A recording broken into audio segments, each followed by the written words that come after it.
Hi, tutor and classmates. My name is Daniel, and in this part, I will talk about the theoretical framework.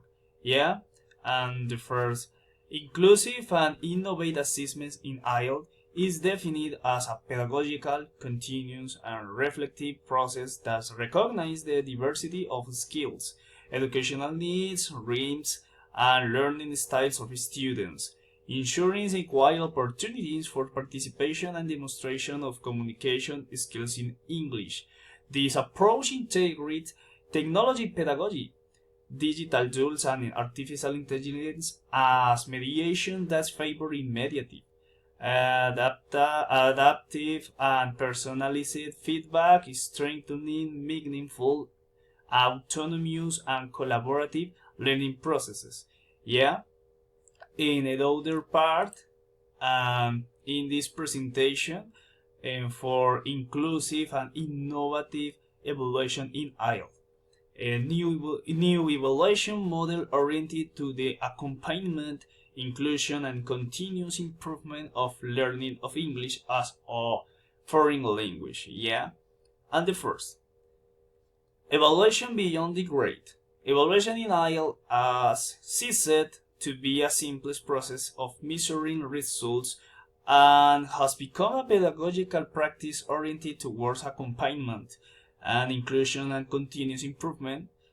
Evaluating doesn't mean only assigning a grade, but understanding how each student learns, what difficulties they face, what progress they show, and what supports they need to develop their communication skills in English.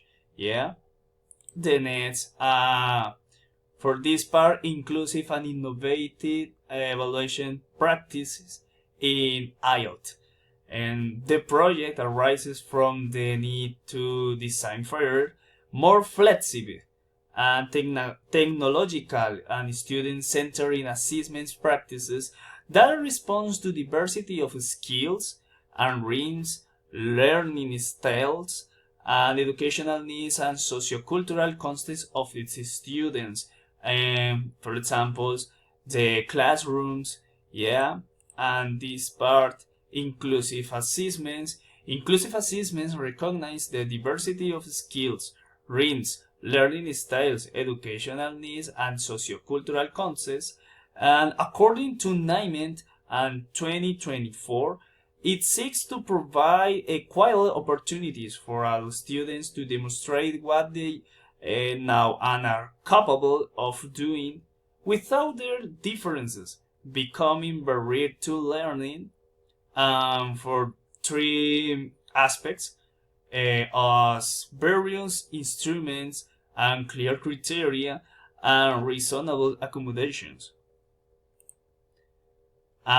For example, language skills to be evaluated in IELTS, and inclusive assessments involves proposing activities that make it possible to assess the different communication skills of the students.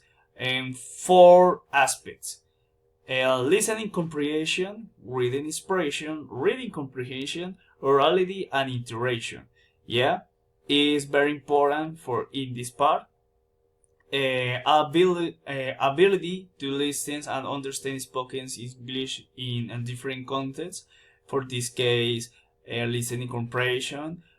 For the case reading comprehension, will be interpretation and analysis of English language texts.